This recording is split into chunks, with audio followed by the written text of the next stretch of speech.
The unseen game. Have you ever felt outmaneuvered in a situation but couldn't explain how? As if you were playing a game but your opponent was moving pieces on a board you couldn't even see. You followed the rules, you made your case, you acted with good intentions, but somehow the outcome was decided long before you even began to speak. We are taught that influence is a game of words, of persuasion, of charisma. We are told to speak our truth, to make our voice heard, to be authentic. But let me ask you a question. When was the last time the loudest person in the room was also the most powerful? The harsh, strategic truth is this. The world is not a stage for self-expression. It is a chessboard. And those who only see their own pieces are destined to be checkmated. They see the move. You must see the entire board. They play the turn. You must play the entire game. This is where most people fail. They focus on persuasion. They try to convince, to argue, to win the moment. But real, lasting influence operates on a completely different plane. It is not about the speech. It is about the setup. It is not about convincing someone to choose you. It is about creating a board where all the good moves lead to you. Niccolò Machiavelli understood this centuries ago, not as a crude manipulator, but as a grandmaster of human nature. He was not interested in theatrical power, the kind that needs to be seen and heard to be respected. He was obsessed with structural power, the kind that rearranges the environment until obedience feels like an act of free will. Let me give you a hard truth. Most of your decisions are not entirely your own. They are the result of environments, narratives, and pressures set in motion by people who understand the game. You think you chose. You think you decided. But the menu of options was curated long before you arrived. This video is not about making you more persuasive. It is about making you a strategist. You will stop chasing opportunities and start architecting them. You will stop trying to win arguments and start controlling the terrain where they take place. You will learn to sculpt situations where others act in your favor, not out of obligation, but out of a deep, unexamined instinct that they are following their own best interests. Once you understand the psychology of invisible influence, everything changes. You stop competing for attention and start engineering necessity. And it all begins with a single profound shift in perspective, from seeing yourself as a piece on the board to becoming the player who sees all. Before we analyze the board, a moment of commitment. This knowledge requires a shift in how you see the world. This channel is your training ground. If you are ready to become a strategist, I invite you to subscribe. Let it be your first conscious move. Now, let us begin the lesson. Chapter 1. The Grand Master's Gaze. Influence is not about power, not in the way you've been taught. Power is a hammer. It is loud, crude, and it breaks things. Influence is gravity.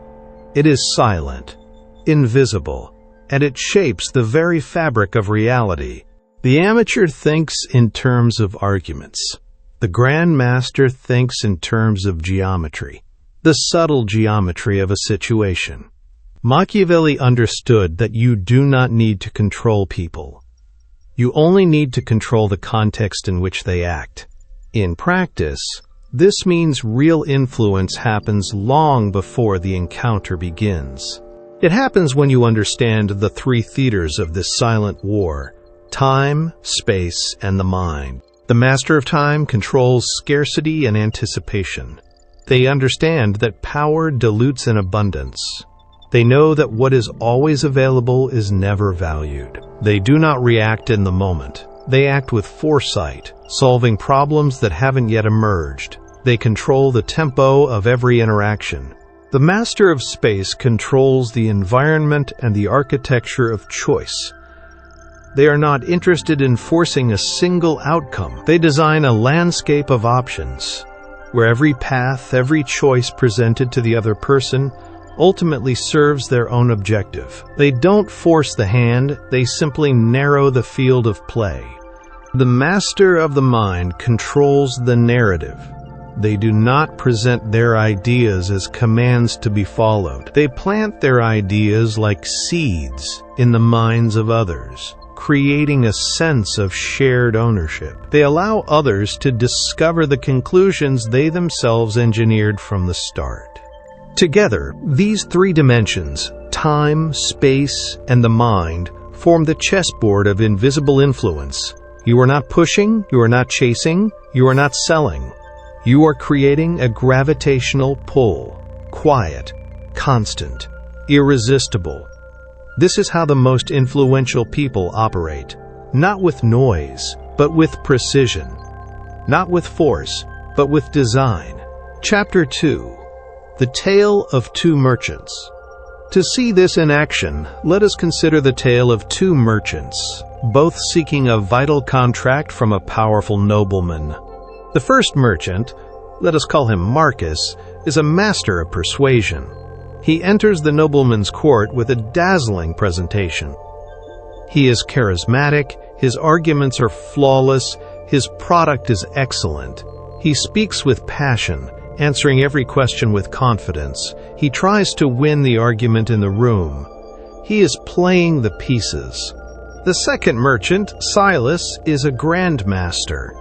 He does not begin in the nobleman's court. His work begins weeks before. He learns that the nobleman's true, unspoken anxiety is not the quality of the goods, but the fear of a delayed shipment right before a critical festival. He knows the nobleman's most trusted advisor has a daughter who is a struggling artist. Silas does not seek a meeting with the nobleman.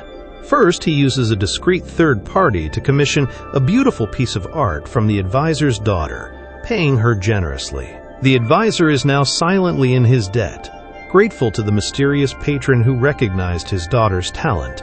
Next, Silas uses his own network to solve a minor logistical problem for the nobleman's shipping captain, a problem the nobleman doesn't even know exists. He has anticipated a future need. When Silas finally enters the nobleman's court, he does not give a dazzling presentation. His presentation is humble, short, and to the point. He speaks not of his product's quality, but of its reliability. Then he mentions, almost as an aside, his unique solution to potential shipping delays. The nobleman looks to his most trusted advisor for guidance. The advisor, feeling a sense of warmth and trust for the man who helped his daughter, nods with approval. The shipping captain, when consulted, vouches for Silas's competence. Marcus, the persuader, is forgotten. Silas, the strategist, is given the contract. He did not win the argument.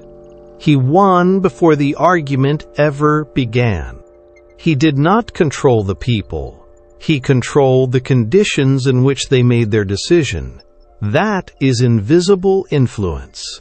Chapter 3: The Three Theaters of War. The story of Silas is not magic. It is a masterclass in psychological strategy. He operated in the three theaters of war that Machiavelli understood so well. The first theater is time, the control of scarcity and anticipation. Marcus made himself completely available. Silas made himself a scarce and valuable solution. He didn't just react to the nobleman's stated problem, he preempted it. He solved a problem the nobleman didn't even know he had. By anticipating a hidden need, you become psychologically irreplaceable. People are loyal to those who save them from storms they didn't even see coming. The second theater is space, the control of the environment and choice. Marcus tried to fight the battle on neutral ground, in the nobleman's court. Silas reshaped the entire battlefield before he arrived. He influenced the key advisors, changing the emotional and political environment of the room. He didn't give the nobleman a choice between Marcus and Silas. He framed the choice as one between, quote, a risky unknown and a proven, reliable solution vouched for by his most trusted men. He controlled the frame, not the fight. The third theater is the mind, the control of the narrative and ownership. Marcus presented his idea as his own. Silas planted his ideas indirectly. The advisor didn't feel influenced. He felt he was making a wise judgment based on good character. The captain didn't feel pressured. He felt he was supporting a competent professional. Silas allowed them to feel ownership of the decision. People do not defend borrowed ideas. They fight to the death for their own. By mastering these three theaters, you stop being a simple participant in events. You become the unseen architect of them. Chapter 4. The Grandmaster's Gambit. Theory without execution is useless. To master this art, you must move from understanding to action. Here are 4 practical gambits to begin transforming yourself from a piece into a player. 1. The Gambit of the Void. This is the practice of strategic absence. Identify one area where you are too available. Is it your instant reply to emails? Your willingness to always say yes?